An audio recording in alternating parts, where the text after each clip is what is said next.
బులెటిన్లో మరో breaking news చూస్తున్నాం. రాష్ట్రంలో రౌడీలు పోలీసుల రాజ్యమే నడుస్తోందని వైసీపీ నేత మల్లాది విష్ణు అన్నారు. అమ్మకు వందనం, ఉచిత బస్సు అంటూ ప్రజలను మోసం చేశారని మండిపడ్డారు. ప్రజలకిచ్చిన హామీలను నెరవేర్చకుండా చంద్రబాబు వెన్నుపోటు పొడిచారని, అందుకే ఈ నెల 4న వెన్నుపోటు దినం పేరుతో నిరసన కార్యక్రమాలు చేపడుతున్నామని చెప్పారు. విజయవాడ సెంట్రల్ నియోజకవర్గంలోని వైసీపీ కార్యాలయంలో వెన్నుపోటు దినం పోస్టర్ను ఆవిష్కరించారు. అనంతరం మీడియాతో మాట్లాడుతూ ఆయన ఈ వ్యాఖ్యలు చేశారు.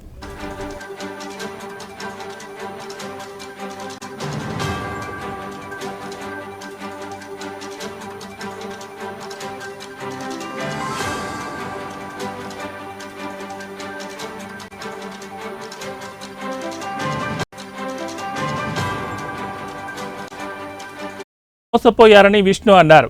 ఆస్తి పన్ను, కరెంటు ఛార్జీలను పెంచిందని విమర్శించారు. ప్రజలకు ఉపయోగపడే గ్రామ సచివాలయాలను నిర్వీర్యం చేశారని అన్నారు. రాష్ట్రంలో ఆరోగ్యశ్రీ అమలు కావడం లేదని చెప్పారు. మెడికల్ కాలేజీలను ప్రైవేటు పరం చేస్తున్నారని విష్ణు విమర్శించారు.